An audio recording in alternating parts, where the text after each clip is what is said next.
Tech Tales 63. Today is June 21st, Monday morning, 7:19 a.m. One day after Father's Day. I took yesterday off to spend the day with my daughter and my grandson. We went to Millerton Lake and had a great time. So here we go with the time slip. Tuesday, June 8th, 11 minutes for the law office Papa. 11:25 a.m. to 11:36 a.m. with Romeo in the office. Let's see, I'm not even sure what her last name is. Phone consultation to discuss occasional sluggishness issues and devise a plan to resolve. So I don't think I've spoken about this Romeo in the office. They have a few R names. This came to my attention because the managing partner of the office sent me an email stating that this person wanted to install a particular utility software to deal with her computer. And he had told her, no, you're not allowed to do that without checking with Doug first. So I called to talk with her, find out why. What are you trying to do? And she says that her computer's sluggish. So I discussed with her some ways for us to pursue that. And no, I don't want her just installing utility programs on her own, and I explained to her this is why the company has hired me, and I actually used the phrase in a comical way. Did the company choose to have you start managing the computers instead of me? She chuckled at that. It was a old fun exchange. So I tried. My intention was to try to make her feel comfortable with working with me to resolve the issue, rather than spending her own time, because she was kind of spinning her wheels on it, I think. So then the next time slip for that same computer on that same day, after hours, 6:32 to 7:39 p.m. for her computer, I performed a full suite of performance tests. Minor sluggishness was experienced but not significant to show in diagnostics. So in the prior time slip in my conversations with her, what we wound up getting to is that she couldn't really put a finger on what would make it, or how she could demonstrate the slowness, but rather the intent or our agreement was for her to call me when it is sluggish so that I can connect and check on some things, or even talk her through some things. And it's fine with me that she feels she has enough technical awareness to either work on it her own, but more preferably participate with me in finding the solution. My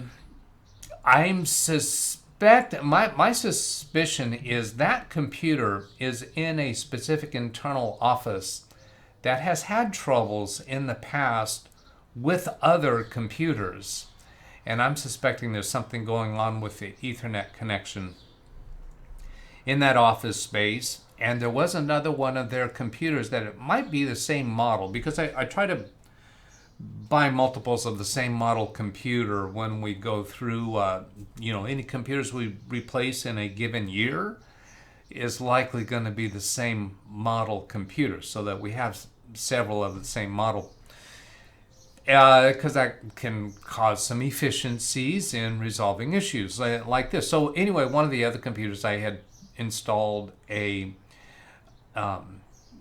PCIe network card because the network interface built into the motherboard was having troubles, and that was a situation where we had tried lots of different other things and there wasn't anything really pointing to the network interface on the motherboard, but that's what turned out to be the problem. So that and it was intermittent, just occasional. So I kind of, before spending that time with it, and that was really a bit longer than I think I should have, I really could have just put in a network adapter, particularly if I were to confirm that it is the same model computer.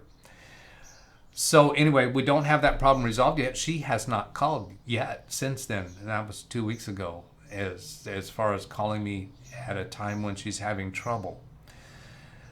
So then going on to the next one, which would be Thursday. It's an 8-minute for the same office. This is 9:20 a.m. to 9:28 a.m. for Mike Papa in the office. This is the office manager. This was a FaceTime phone support through her cell phone for selecting a replacement laser printer at Office Depot. I had a conversation with her prior to this, and apparently I didn't do a time slip for it, that she needed to replace her printer, her local printer in her inside office. And I said, are you sure it needs to be replaced? Because sometimes a user's prescription for replacing a printer, it might be fixable. But she said there's a broken part, I think on the paper tray or something like that. I said, okay, fine, get a new printer. They're not all that expensive.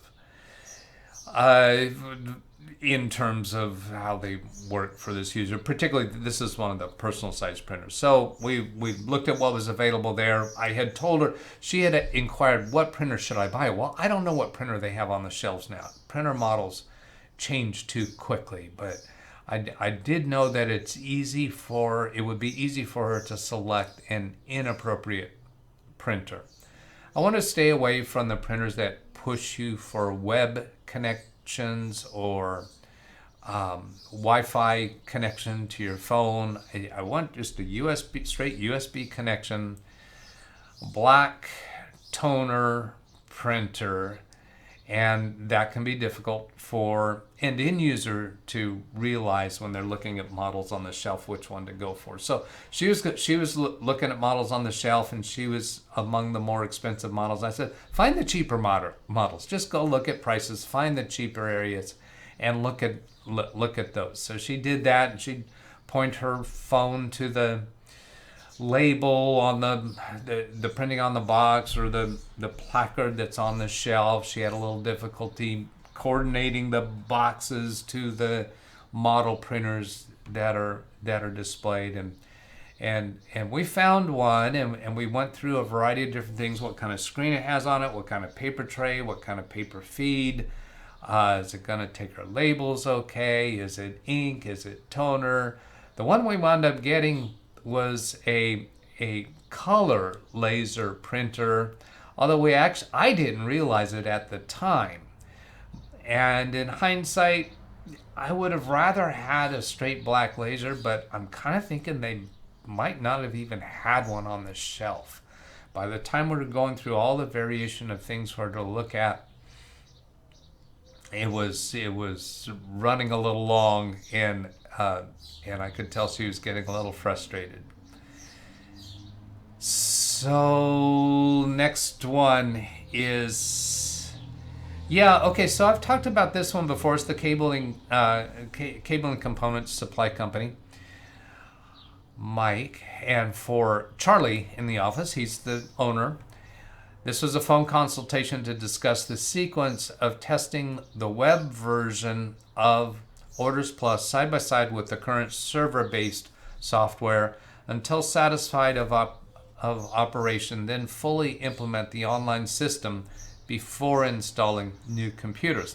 I think we had talked about this before, but there's been a number of days or even weeks since we last spoke about it, and I think he's trying to get it firmly cemented in his mind. I think apparently he had some papers from the company that he had to sign in order to engage this next online trial situation. The company has to put some time and effort and expense into this because they have to upload the current data set, convert it into the web version, establish it on a database, provide their users sign-in credentials for it.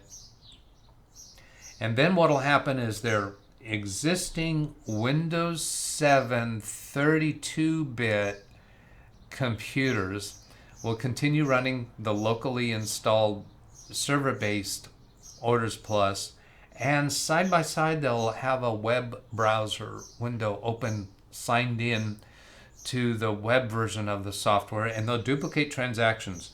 The local server will continue being the authority database, so everything has to be correct there.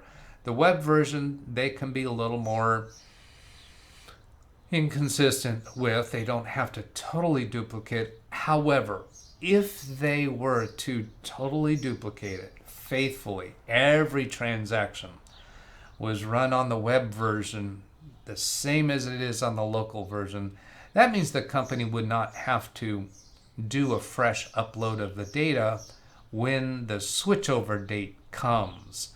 They could just stop using the local version and continue using the web version if they're confident that it has every transaction that's been done. So I'll have that conversation with them before they actually start performing with the so-called trial web version. And I'll point out to them that it'll be an easier transition if you have every transaction duplicated, and it will be a more faithful test. So if they have all of their staff doing absolutely accurate duplication all the way through, then they'll have full confidence in the web version when it comes time, and they could just stop using the locally installed version. Now, that's not the way that the company worded it. So I'm not sure if they might have some other tweak that they have to do in order to be fully reliant on the web version. And we'll have to have that conversation with them too. All right, so that'll do it for today. I hope this was useful. Have a great day. Have a great week. Catch you later. Goodbye.